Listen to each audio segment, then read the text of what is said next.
Channel of Vadodara. Vadodara કોર્ટમાં હરની boat કાંડના 10 આરોપીઓના જામીન મૂકવામાં આવ્યા હતા, જેમાંથી 9 આરોપીઓના જામીન વડોદરા નામદાર કોર્ટે મંજૂર કર્યા હતા।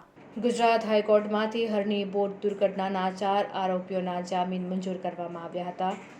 આમ કુલ મળીને 13 આરોપીઓના જામીન મંજૂર થયા છે।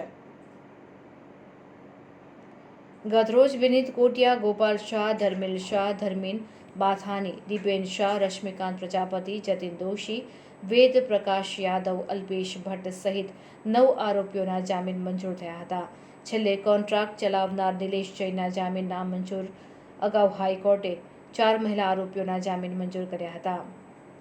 કુલ 20 આરોપીઓ પૈકી 13 આરોપીઓ જામીન પર છૂટ્યા હતા। 10મી તારીખે જામીન અરજી મૂકવામાં આવી હતી, તેમાંથી 9 જેટલા આરોપીઓને જામીન આપવામાં આવી છે।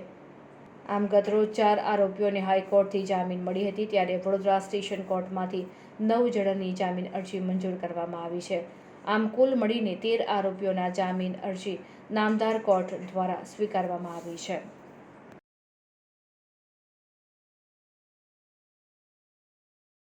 આજે કોર્ટમાં ઘણા એવા આરોપીઓની જામીન અરજી હતી, જેમાં મારી માહિતી એક કંઈક નામંજૂર થઈ, બાકી તમામની નામદાર કોર્ટે શરતોની આધીન મંજૂર કરેલી છે જામીન અરજી।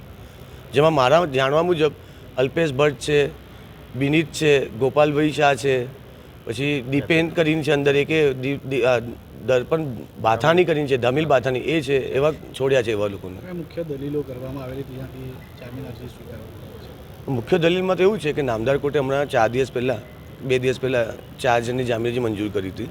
અને જ્યાં સુધી ગોપાલભાઈનું જે રોલ છે એમાં એવું જ હતું કે એ પણ ભાગીદાર હતા 10%ના, અને એ પણ કંઈ બોટિંગના કરારમાં પક્ષકાર હતા નહીં। અને કોર્ટે પણ અંદર નોંધ્યું છે કે બોટિંગની કાર્યવાહી જે હતી, સંચાલન એ નહોતા કરતા। અને બીજું કે આ જે પણ જામીન અરજીનું તારણ છે, માત્ર જામીન અરજી પોતાની જ છે, એ કેસના ગુંદોષ માટેના નથી। સર, વકીલ મંડળ, વડોદરા વકીલ મંડળ આ કેસને લઈને તદ્દન વિરોધ કરતું હતું કે કોઈ પણ વકીલ આની અંદર ઇન્વોલ્વ નહીં થાય, ખાસ આપ છે, અને આજે બીજા લોકોને જામીન મળ્યા છે। મારે તો એટલું જ કહેવાનું છે કે વકીલ તરીકે જે મારા એથિક્સ છે, મારા એથિક્સ પ્રમાણે હું કોઈના માટે પણ વકીલાત કરી શકું છું। રહી વાત તમે જે મને પ્રશ્ન કર્યો વકીલનો ઠરાવ હતો ને, એના માટે હું આપને એટલું જ કહીશ કે હું હંમેશા વકીલો સાથે જ છું, પણ જ્યાં સુધી આરોપીઓ છે અને મારા નજરમાં એવું લાગે કે ના આના માટે મારે અપિયર થવું જોઈએ, તો હું અપિયર થઈ લઉં છું।